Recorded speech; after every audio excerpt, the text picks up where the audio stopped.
Disfigurations of the name. Imagine the call came like the first day of cancer. No one on the whole earth knew.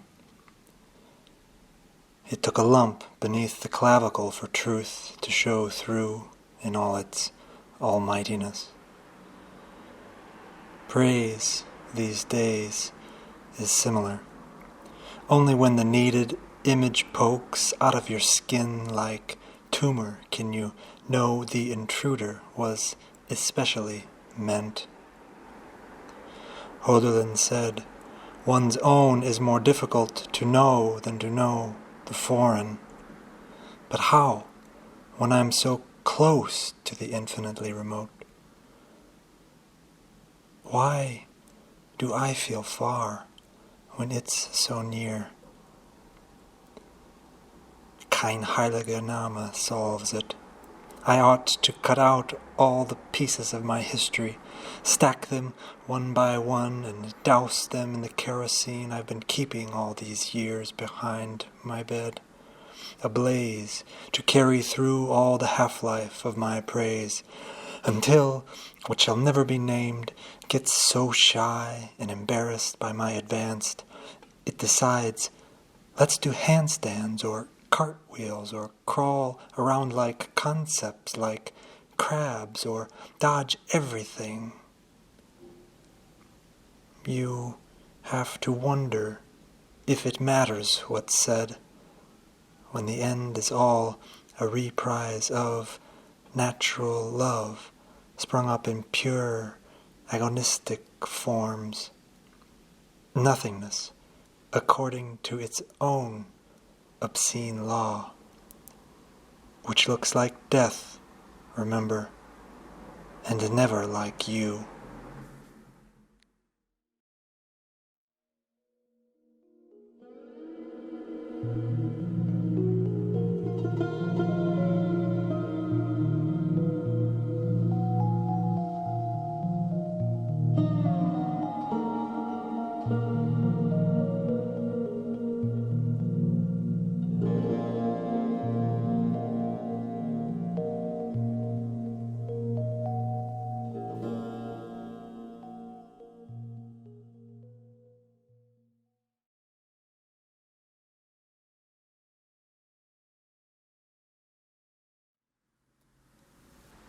Don't mention it. Aim at the lips. No material is needed. Only a chaos of quasi-organizational reason applied to the steady merriment's scent, wherein a genie enables itself easily, a porous remembrance, borne across the ward of unknown feeling, its discontents shown. For however it peels when fingers do their work, the monster instigates its folded hand, triggering the right known quantities. As when God reaches out with a creed you can with courage decipher or stand at least, since no one really believes in what it's good for, or can say why the post needed such an outborn force to know where the wind, stolen, must say its piece.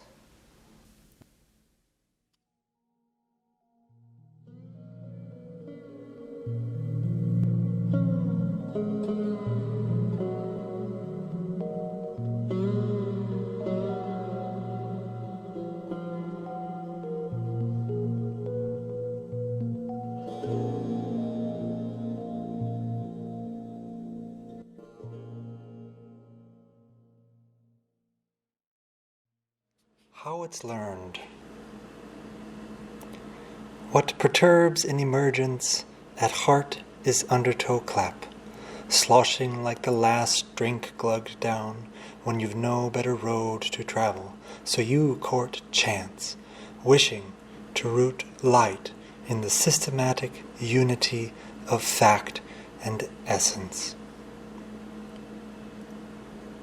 Reality stands there stupid, an evil eye over an obsolete trench, a book whose outdated index instructs returns to dry context, a timeline where ultimate and relative don't intersect.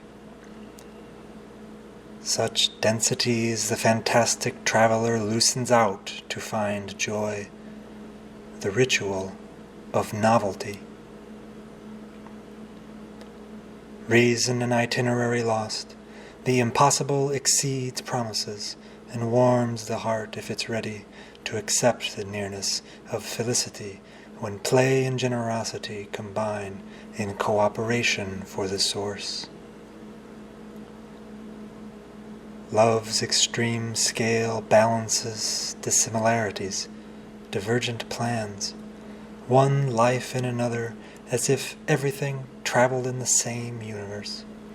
A breeze that comes to freshen souls when they aren't waiting for it or paying attention to failures. The hardest wrought call charms wariness. Contradictions in visions commingle and glow. No hesitation at the dial tone now, ring out all the juice. The road inside says yes to you. Follow it.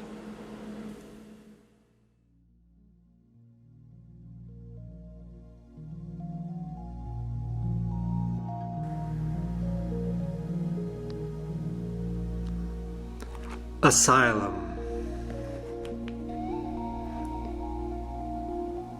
In a niche of dust, stomach the next mad eruption from the terminally ill, foot of unspent mental quotients, prancing into a convalescence, bestowing the whole diagnosis. Or, seated coyly in a corner, grin.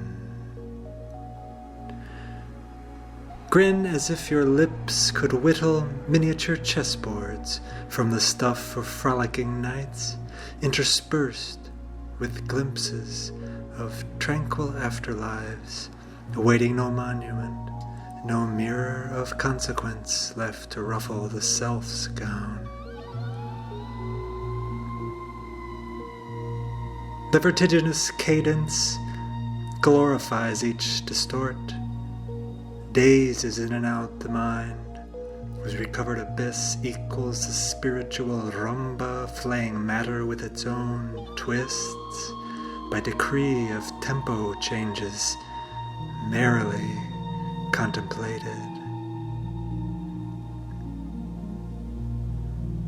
A coronet of earth tarries in the oddest galaxy, blares its errant fragments into place.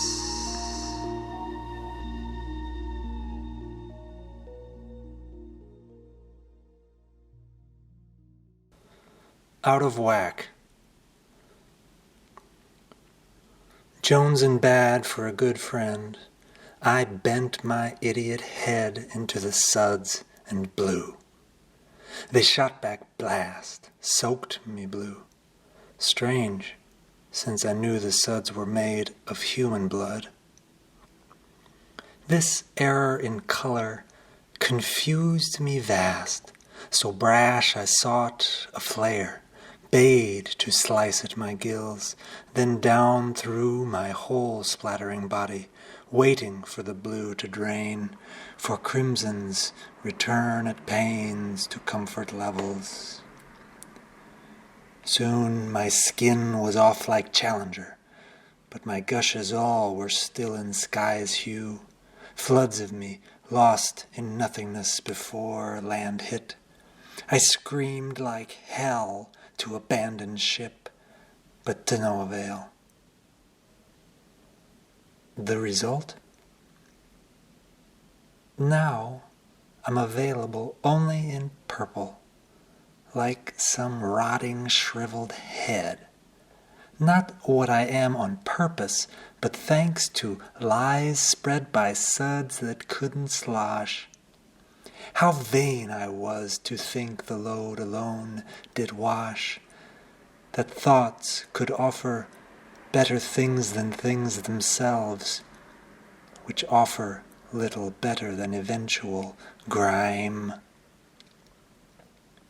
I think that if I, with skin twine, gagged into your head a hole so large, every stupid bloodline on the ark fit in, you still wouldn't get why it's so hard for friends to exist.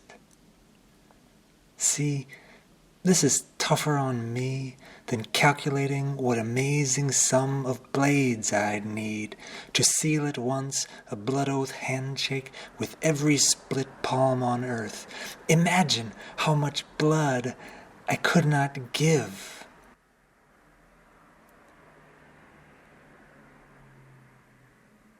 Forgive me, friends. I'm out of whack.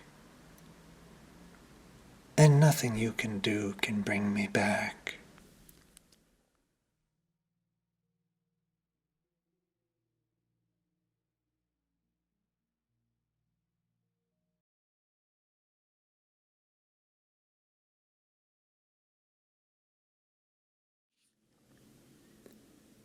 Caution tape. Expand to none. In a way it was not disallowed. The way not back or forward but in place, still. Zeroed in what appeared to be inescapable delusion of the real.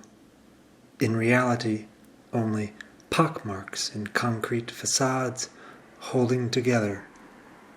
Only a moment, up to now, cancelled, was up to no good, so as not to be construed as warning or intrusion, nor indicator, strip but memory away, legion of facts not small enough to count, not exact enough to be, transparently rather a notion, become headless, dance of non-commutativity, act of no false witness.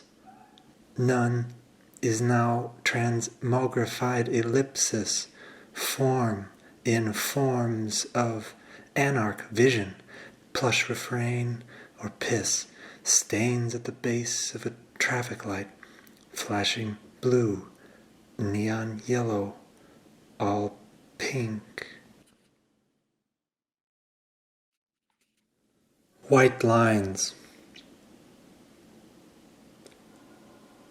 High temp unthought triage becomes the norm, that manhandled generation.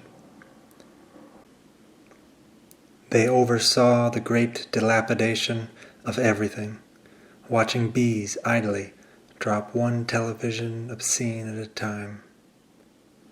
The sudden oncoming vector of hell, which flew over their charged exchanges, obeyed energy and its chaos principles, rattled the day's dissipative structure, ravaged what scientists labeled life.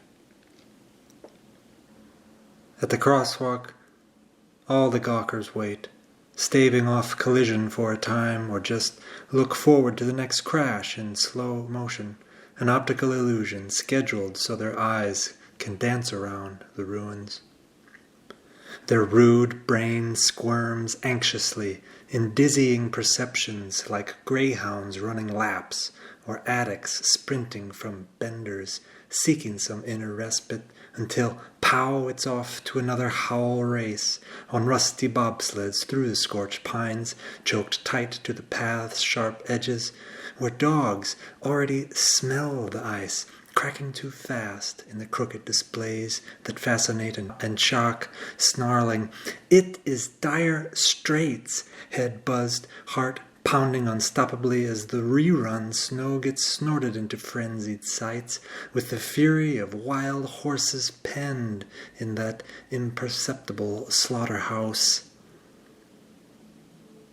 The forest, where all the nice families live, cozily passing the decades as they twirl like incandescent firebrands against Misery's black sky, barely noticing silver hair is the color of streaking stars.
The arrangement.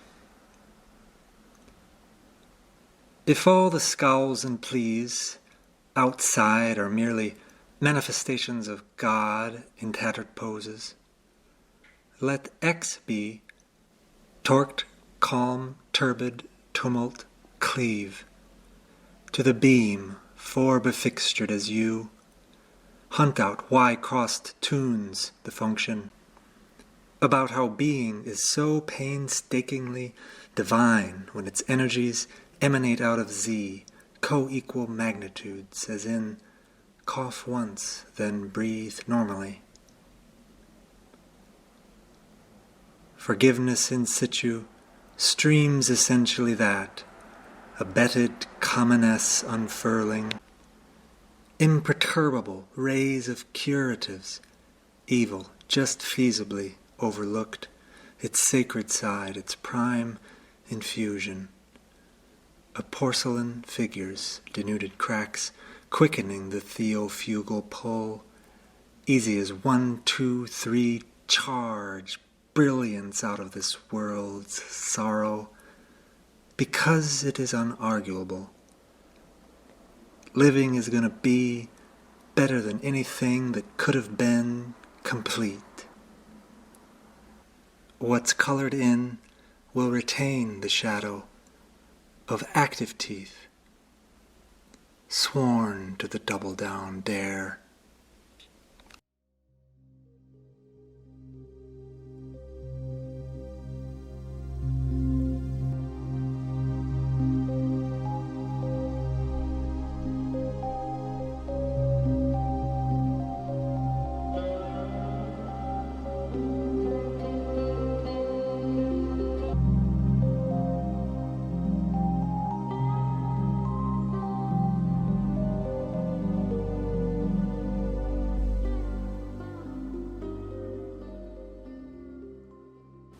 Free at last. Wiggle room in fecund noose. Such is life, cherry-picking on time's absolutely guaranteed going rate. Like when you can't for the life of you find your tennis shoes, and every joint aches.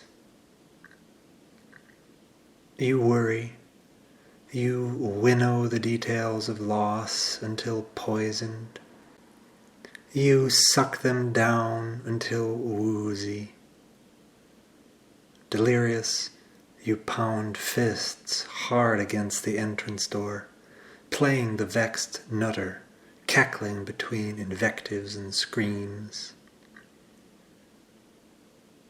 Concerned neighbors check in. They heard someone being abused.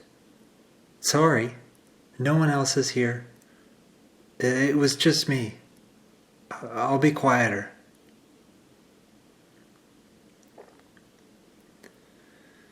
Another glug and gurgle, then reflections to check. Yes, you can still breathe. Turns out you're a lucky one today. You could even go barefoot, exercise the answer, swoon panting into just that. For the rope don't exist, gallows neither. Only blisters and the speed at which you, born to do this, wiggle out.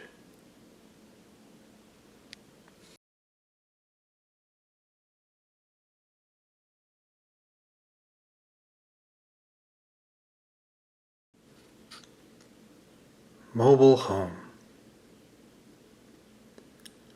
The enigmatic signifiers emplaced wherever the mind least expects it to feel, like a rip, like a fast, like chrysalis. That's what animated you get when you open your mouth to speak, but inconclusiveness spins, a cocoon outgrown, and it sheds too quick for comfort when the skin protests. Luck is bound to how you fastened the bug aloft in a leaf, safe from the tread of bigger beings, transported to the ledger where new threads must be digged. The caterpillar wiggles in its looking, blind, losing its legs for wings. Whoever wants a claim closer to the truth can just invent it.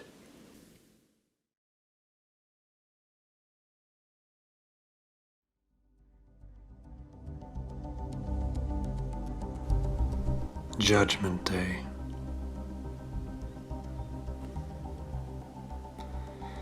Heroic clashes array on old horizons, picking and choosing desire's weaponry, as thinking notices underneath the shadow the distant tower marking off the goal. A nearness bombards, the chromatic scale, recovering from its grey deceit, still cannot betray to sight the portal. Every surface cannot help but proclaim, behind the gay transparency of things. The estranged compass points wide, beyond itself, to the thin magnetic pin, fastening the high-speed revelation, devoured by each move in actual space.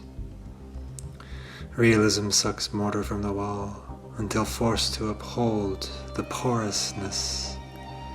Sweet nothings whisper in rock face, perfectly attuned as matter's confidant. The humorous weight, cached far below the strains in the blueprint's draft, blows the hoped-for finale away. By pressure of the hour's ultimatum, stationed in the password of peace, where the longevity of future seeps its faltering gaze. The hardness of things struggles to forgive in earnest when it crushes people under the weight of its connatural negligence. Envision the light shed then. It never holds up.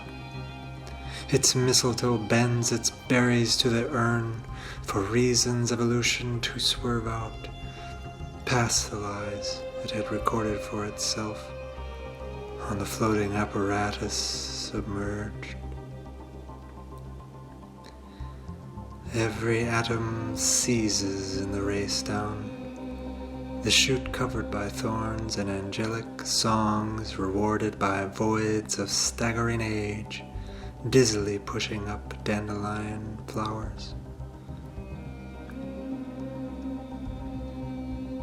What comes in eyes sends reflection to an ether of poetries. The negated sharp decision sword lengthens where expression last reigns. Inside into a name, belting away a home, with no need to call its own, but only a dancing, figuring, loving sight become the vessel of a world that there must be.